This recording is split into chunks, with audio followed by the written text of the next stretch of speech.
Je le savais déjà. Je savais que tu serais là aujourd'hui. Ce n'est pas un hasard, ce n'est pas l'algorithme, ce n'est pas la chance. J'ai tout orchestré pour que tu sois là, à cet instant précis, en train de lire ceci, parce qu'il y a quelque chose qui doit être dit, et il faut le dire maintenant. Tu as attendu. Longtemps tu as attendu. Tu as vu la vie des autres avancer, tandis que la tienne semblait figée. Tu restais éveillé la nuit, te demandant si les choses changeraient un jour. Tu t'accrochais à un espoir qui paraissait parfois trop fou pour perdurer. Et pourtant, tu t'es accroché. Cela n'est pas passé inaperçu. Chaque jour où tu te réveillais sans voir de résultat et choisissais de persévérer, je le voyais. Chaque fois que tu priais sans rien ressentir et que tu recommençais le lendemain, je l'entendais. Chaque fois que tu ravalais tes larmes pour ne pas effrayer ton entourage, j'étais là. Tu n'étais jamais seul dans ces moments-là, même quand tout semblait dire le contraire. Et maintenant, je suis venu vous dire quelque chose qui restera gravé dans votre mémoire. Ce que vous attendiez est plus proche que vous ne le pensez. Je ne parle pas d'un jour vague, d'un avenir radieux et lointain. Je parle du présent, de ce qui se passe pendant que vous regardez cette vidéo. Des opportunités qui s'offrent à vous sans même que vous les cherchiez. Des personnes prêtes à croiser votre chemin avec ce dont vous avez besoin. Des situations qui semblaient bloquées et qui commencent à se débloquer. Restez jusqu'à la fin car la suite vous est spécialement destinée et je ne veux pas que vous la manquiez. Avant de continuer, faites une chose. Écrivez en commentaire « Mon attente est terminée ». Écrivez-le avec conviction, non pas comme une jolie phrase mais comme une affirmation. Car les mots que vous prononcez sur votre vie ont un poids et aujourd'hui, vous commencerez à parler différemment. Permettez-moi maintenant de vous expliquer ce qui se passe. Il y a un processus que je mets en œuvre en coulisses, invisible pour vous lorsque vous êtes plongé au cœur de votre vie. C'est comme un chantier. Sur un chantier, tout semble destruction, poussière, bruit, confusion. On a l'impression que la situation empire, mais celui qui construit sait que tout ce désordre est une étape nécessaire à l'édification. Vous êtes au cœur de la construction et vous interprétez ce qui se construit réellement comme un abandon. L'attente que vous avez vécue n'était pas une punition, ce n'était pas un oubli, ce n'était pas le signe que vous aviez mal demandé ou que vous n'y croyiez pas assez. C'était une préparation, et la préparation a une date limite. Il n'y a pas d'urgence, mais il y a une date limite. Certaines personnes reçoivent rapidement, mais ne parviennent pas à maintenir ces bienfaits. Elles reçoivent la guérison, puis retombent dans les mêmes travers qui ont rendu leur corps malade. Elles reçoivent des ressources, puis reprennent les mêmes décisions qui ont engendré la pénurie. Elles reçoivent une restauration dans leurs relations, puis retombent dans les mêmes schémas qui l'ont détruite. Je ne t'ai pas fait cela par amour, car je ne voudrais pas te donner quelque chose que tu gaspillerais. Le temps écoulé était un temps de préparation à recevoir et à conserver. Et maintenant, vous êtes prêts, pas parfait, prêts. Il y a une différence. La perfection est une illusion que l'ennemi utilise pour vous paralyser, vous faisant croire que votre heure n'est pas encore venue. Être prêt, c'est avoir suffisamment d'expérience pour savoir comment affronter ce qui vous attend. Vous l'avez vécu, vous avez appris, parfois de la manière la plus difficile qui soit, mais vous avez appris. Et c'est cet apprentissage qui vous permettra de résister à ce qui vous attend. Maintenant, faites attention à ceci, car c'est important. Lorsque le tournant décisif se produit dans votre vie, l'ennemi tentera de vous en empêcher. Il dissimulera la bénédiction sous un prétexte de coïncidence. Il fera en sorte que l'opportunité qui se présente semble trop petite pour venir de moi. Il murmurera que c'est de la chance, du mérite humain, que cela aurait pu arriver plus tôt, que cela passera. Il agit ainsi car si vous ne reconnaissez pas mon action, vous ne saurez ni me remercier, ni m'honorer, ni continuer à cheminer près de moi après la réception de la bénédiction. C'est pourquoi je voulais vous laisser une ressource. Il s'agit d'un e-book, dont le lien se trouve dans le commentaire épinglé intitulé « Comment reconnaître les signes de Dieu au quotidien ». Téléchargez-le. Ce n'est pas un simple bonus, ni un contenu générique. Il vous apprendra à porter un regard neuf sur votre vie, à discerner quand vous agissez, quand vous parlez, quand vous vous ouvrez aux autres. Téléchargez-le maintenant tant que vous y pensez, car une fois la vidéo terminée, les distractions reviendront et le lien sera remis à plus tard, et ce « plus tard » deviendra peut-être jamais. Mais revenons-en au sujet. Ce qui arrive dans votre vie n'est pas anodin. Ce n'est pas un soulagement passager, c'est un changement de cap. Certaines personnes ne vous connaissent qu'à votre niveau actuel, et lorsque vous évoluerez, elles ne comprendront pas ce qui s'est passé. Certaines s'en réjouiront, d'autres trouveront cela étrange, d'autres encore prendront leur distance. Et tout cela fera partie du processus, car cette nouvelle version de votre vie nécessite un nouveau cercle d'amis, de nouveaux espaces, de nouvelles conversations. N'ayez pas peur de ce changement lorsqu'il surviendra. Le confort d'antan vous manquera. Parfois, ce sera difficile. Mais vous ne reviendrez pas en arrière, car ceux qui découvrent la nouveauté ne peuvent prétendre que l'ancien suffisait. Et ce que je vous prépare sera si réel, si concret, si indéniable, qu'il vous sera impossible de faire comme si de rien n'était. Vous aurez des histoires à raconter, des histoires de vos moments les plus difficiles, de votre remontée, de ces instants où vous ne voyez aucune issue et où la solution est apparue là où vous vous y attendiez le moins, de la guérison de la maladie, du remboursement des dettes, de la réconciliation, du retour de votre fils, de l'apparition d'un emploi, du retour de la paix au foyer. Vous garderez ces histoires et elles serviront à aider d'autres personnes qui traversent les mêmes épreuves. Ce que vous avez vécu n'aura pas été vain. Ta douleur deviendra une preuve. Ta preuve deviendra un témoignage.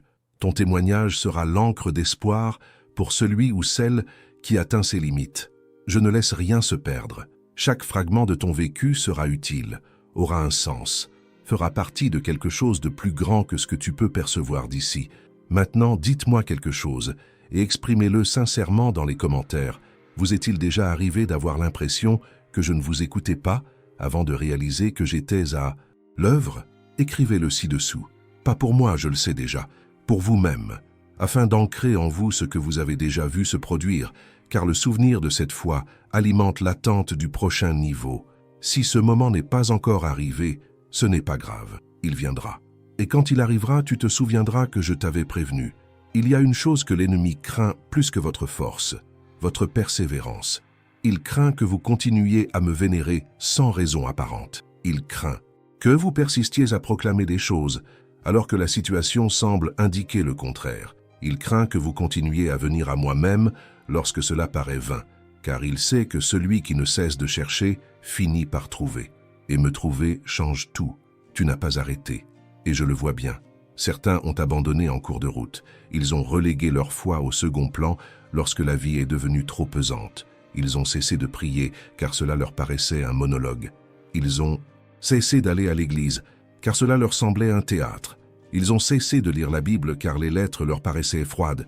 Tu n'étais pas parfait, mais tu n'as pas abandonné. Et cela vaut plus que tu ne peux l'imaginer. Permettez-moi maintenant de parler de demain, car c'est ce que cette vidéo promet depuis le début. Demain n'est pas qu'une simple date sur le calendrier. Demain, c'est le nom que j'utilise pour tout ce qui n'est pas encore arrivé, mais qui est déjà décidé. Quand je dis que quelque chose arrive demain, je ne promets pas que ce sera littéralement dans les prochaines 24 heures, même si parfois c'est le cas. Je dis que c'est sorti de la salle d'attente et que ça se dirige vers vous. C'est en mouvement. Ce n'est plus immobile, ce n'est plus retenu, ce n'est plus bloqué. Ça arrive. Et ensuite, une solution arrive qui comblera ce qui semblait impossible à combler. Une paix s'installe dans votre foyer, si bien que vous en ressentirez la différence dans le silence. Une guérison arrive, d'une manière qui laissera le médecin perplexe. La réconciliation, que vous aviez presque perdu espoir, est en train d'arriver. Une opportunité se présente dans votre travail, votre entreprise, votre carrière, comme si une clé avait été tournée dans un lieu insoupçonné. Il ne s'agit pas simplement de belles paroles pour vous faire du bien pendant 5 minutes. C'est une promesse. Et les promesses ont du pouvoir. Ma promesse ne revient pas vaine. Elle accomplit ce que j'ai prévu et mène à bien ce que j'ai ordonné. Alors quand je dis que cela arrive, cela arrive. La question est, êtes-vous prêt à le recevoir? Être bien positionné ne signifie pas être riche, ni parfait, ni sans problème. Cela signifie être en harmonie, avoir la tête, le regard et le cœur au bon endroit. Et l'un des moyens les plus concrets d'y parvenir est de fréquenter des environnements qui nourrissent la foi au lieu de l'étouffer. Cette chaîne existe pour cette raison. Alors, si vous n'êtes pas encore abonné, abonnez-vous maintenant et activez les notifications. Non pas pour aider la chaîne, mais pour vous. Ainsi, à chaque fois que j'aborde un nouveau sujet, vous serez parmi les premiers informés. Vous n'aurez ainsi plus besoin de dépendre d'un algorithme pour découvrir ce que j'ai à vous dire. Et pendant que vous y êtes, n'hésitez pas à liker cette vidéo. Ce n'est pas par vanité, c'est un véritable encouragement. C'est ce qui permet à ce contenu d'atteindre davantage de personnes qui attendent le même message que vous aviez besoin d'entendre aujourd'hui. Vous avez été touché, ici clique. Maintenant, aidez-nous à toucher d'autres personnes. Mais revenons à ce qui compte vraiment. Il y a quelque chose que je tiens à ce que vous compreniez sur le fonctionnement du changement. Il arrive rarement sans prévenir, sans annonce, sans signe. Il s'insinue dans le quotidien. Il se manifeste par un appel téléphonique anodin, une conversation dans un couloir, un document apparu dans un tiroir oublié, un rêve devenu trop net pour n'en être qu'un, ou encore par le sentiment que quelque chose a changé sans que vous ayez rien fait de différent. Vous devez apprendre à reconnaître ces moments lorsqu'ils se présentent. Et c'est encore une fois pourquoi l'e-book mentionné dans le commentaire épinglé est important. Comment reconnaître les signes de Dieu au quotidien vous donnera des outils concrets pour discerner mon action dans votre vie au moment même où elle se déroule. Et non seulement après coup. Car la reconnaître sur le moment change votre réaction. Cela détermine si vous ouvrez la porte ou si vous ignorez le signe. Cela détermine si vous faites le premier pas ou si vous reculez par peur. Ce document a été soigneusement préparé pour vous aider à ne pas manquer ce qui arrive par manque de discernement. Procurez-vous-le vous. Je voudrais maintenant parler d'un ennemi spécifique qui œuvre contre votre redressement. Ce n'est pas le diable, pas directement. C'est le doute déguisé en bon sens. C'est cette voix qui dit « Sois réaliste », qui dit « Ne te fais pas d'illusions pour éviter d'être déçu », qui dit « C'est déjà arrivé et tu pensais que ça allait changer, mais non », qui dit « Peut-être que ce n'est pas pour toi », qui dit « Tu en as tellement demandé que même Dieu doit être las ». Cette voix n'est pas la sagesse, c'est du sabotage. Le pire, c'est qu'elle se sert de votre propre passé contre vous. Elle utilise vos déceptions passées pour vous dissuader de croire en l'avenir. Elle se sert de vos cicatrices comme preuve que vous ne guérirez pas. Elle se sert de vos échecs comme preuve que vous ne le méritez pas. Je tiens à ce que vous le sachiez. Je ne fonctionne pas selon un système basé sur le mérite. Si je travaillais au mérite, personne ne recevrait rien. Car nul n'est assez parfait pour mériter ce que je donne. Je donne par grâce, par amour, de mon propre chef, indépendamment de vos performances. Je vous ai choisi avant même que vous ayez fait quoi que ce soit de bien. Et ce choix n'est pas remis en cause par vos erreurs ultérieures. Alors la voix qui prétend que vous ne le méritez pas se trompe fondamentalement. Elle se trompe dès le départ. Vous ne le recevrez pas parce que vous le méritez. Vous le recevrez parce que j'en ai décidé ainsi.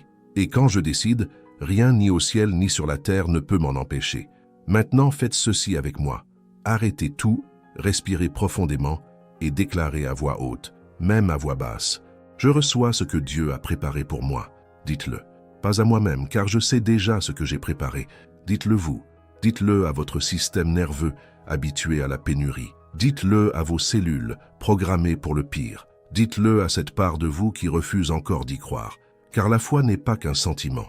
C'est une décision que l'on prend avec son corps, sa voix, ses actions. Et en parlant d'action, partagez cette vidéo avec quelqu'un qui a besoin d'entendre ce message aujourd'hui. Vous savez de qui il s'agit. Son nom vous est probablement venu à l'esprit en lisant ceci. Envoyez-la lui sans explication, sans contexte. Envoyez-la tout simplement. Je m'occupe du reste. Revenons à ce qui entre dans votre vie. Je vous demande de vous préparer à une chose en particulier. Cette bénédiction exigera du courage. Ce n'est pas le courage qu'on voit dans les films. Ce n'est pas celui qui surgit quand on est prêt et sûr de soi. C'est le courage qui naît de la peur et qui nous pousse à agir malgré tout. C'est le courage de dire oui quand tout en nous crie « je ne sais pas ». C'est le courage de faire le premier pas quand le sol semble invisible. J'ai vu cela arriver à des personnes que j'aimais profondément. J'ai reçu la promesse, je suis resté immobile, attendant que la situation devienne plus sûre, plus confortable, plus claire, et j'ai laissé l'opportunité se refermer. Non pas que je l'ai saisie, mais parce que les opportunités ont une date d'expiration. Et lorsque cette date est passée, une autre se présente. Mais parfois cela prend plus de temps. Parfois cela exige un nouveau départ. Je ne te dis pas ça pour te faire peur. Je te le dis pour que, lorsque l'occasion se présentera dans ta vie, tu n'aies plus besoin d'hésiter. Pour que tu sois déjà prêt à franchir le pas. Et comment te préparer à cela? En restant près de moi maintenant, avant que l'occasion ne se présente. Pas après que ce soit le cas, pour ensuite me demander de la force. Maintenant, en tissant des liens d'intimité dès maintenant, en étant attentif à ma voix dès maintenant, en pratiquant l'obéissance immédiate dans les petites choses, car celui qui obéit dans les petites choses, j'ai confiance dans les grandes. As-tu été fidèle dans les petites choses, fidèle dans tes courtes prières quotidiennes, même quand tu ne ressens rien, fidèle dans ta générosité, même quand l'argent manque, fidèle dans ton pardon, même quand la douleur persiste, fidèle à me chercher, avant de chercher les autres. La loyauté dans les petites choses vous met en position de recevoir les grandes. Il ne s'agit pas de théologie complexe ni de doctrine compliquée. C'est la chose la plus simple au monde. Celui qui prend soin du peu qu'il possède reçoit davantage pour en prendre soin. Celui qui néglige le peu qu'il possède perd même ce qu'il possède. Ce n'est pas une punition, c'est une loi. C'est ainsi que fonctionnent les choses dans le royaume. Alors, réfléchissez à votre vie actuelle. Y a-t-il un petit domaine où vous avez été négligent? Une relation qui a besoin d'attention mais que vous remettez sans cesse à plus tard? Une habitude néfaste que vous persistez par crainte de la difficulté à changer? Un acte d'obéissance que je vous ai demandé et que vous avez reporté sous prétexte qu'il n'était pas urgent? Il est temps de faire le point.